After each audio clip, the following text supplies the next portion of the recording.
All right, Ryan Rutherford here with Jeff Manto, the newest inductee to the Front Royal Cardinals Hall of Fame. First off, welcome back to Front Royal and Bing Crosby Stadium. I'm sure it looks a little bit different here today than it did back in the 1980s. It really does. Matter of fact, the wall still looks the same, but the skeleton, the outline of the stadium is beautiful. I obviously don't remember all of this, and this is obviously brand new, but what a job you guys have done. It's really a pleasant sight. When I drove up, it was like, wow, this is pretty cool. You didn't know they were going to throw a little carnival for this. Perfect time. Yeah, exactly. And correct me if I'm wrong, but I believe this will be the 9th different Hall of Fame that you've been added to. So I just want you to lie to us for a minute and tell us why this is the best one. Well, because this is the best one, because this is where it all started. Okay. You know, my children had an orthodontist who has his kindergarten diploma. And when you walk into his office, you say, why did the kindergarten? I didn't get my kindergarten diploma. None of this would have happened. So for me, coming back to Front Royal, if I didn't go through this, didn't go through this grind, didn't understand what it was to be away from home, I'm not so sure it all happens for me. And my wife, the kindergarten teacher, is already gripped to this interview now. But I'm sure Front Royal in general has changed quite a bit. But I was wondering if you had any favorite watering holes or restaurants you used to visit when you were in town? I'll tell you, I didn't have a watering hole because I was with Daryl Wyndham and the Sea Lake maybe about 40 minutes out of town. I'm not so sure how far the ride was, but the watering hole we had was the Pizza Hut. I keep on telling the people here about the Pizza Hut, where back in the day, if you had the most RBIs or the most home runs that game, you got a coupon to go to the Pizza Hut. So me and my college roommate, Mike Ferraro, after a few games, we would go, our watering hole was the Pizza Hut. Nice, I like it. And have you gotten to meet the next generation of Cardinals yet? Or? I have not. No, that's coming up. So I'm sure you're looking forward to that. But I was just wondering if you were had any wisdom you were planning to instill to them, or anything you were really planning on touching with them when you do talk. What I want them to know that this is a grind. This is absolutely part of the development. I think a lot of people believe that my statistics mean everything. If I hit 300, if I hit 250, if I hit 220, if I strike down 100 guys. Those stats are nice, but right now, the intangibles of getting through a season like this, being homesick, being away from your girlfriend, being away from your aunts, your uncles, the birthday parties that you missed, this is part of player development that they don't know about yet. And with the 37 years experience that I have is, hey guys, don't worry about the stats so much. Yes, they are important, but guess what?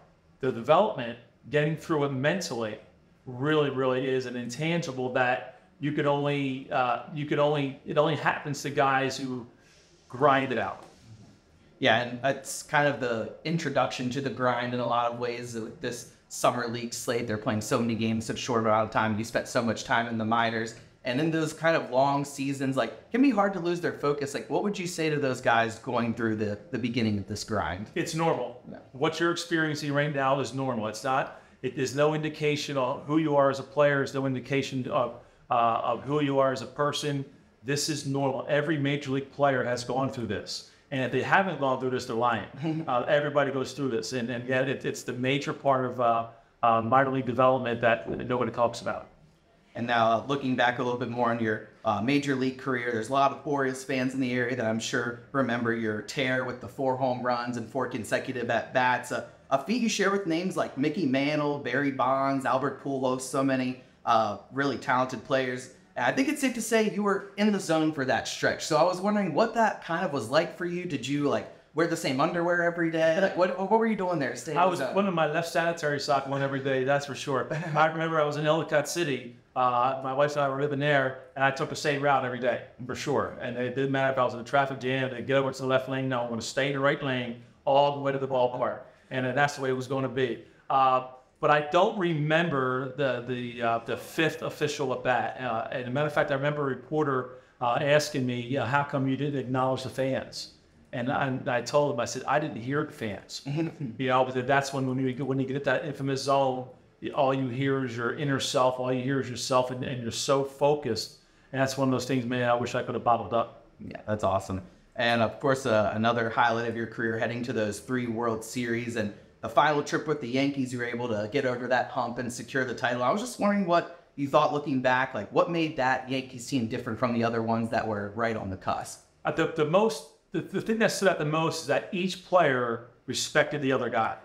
There was no animosity. There was no jealousy. You figured you had a room full, probably thinking quickly, about 6 Hall of Famers.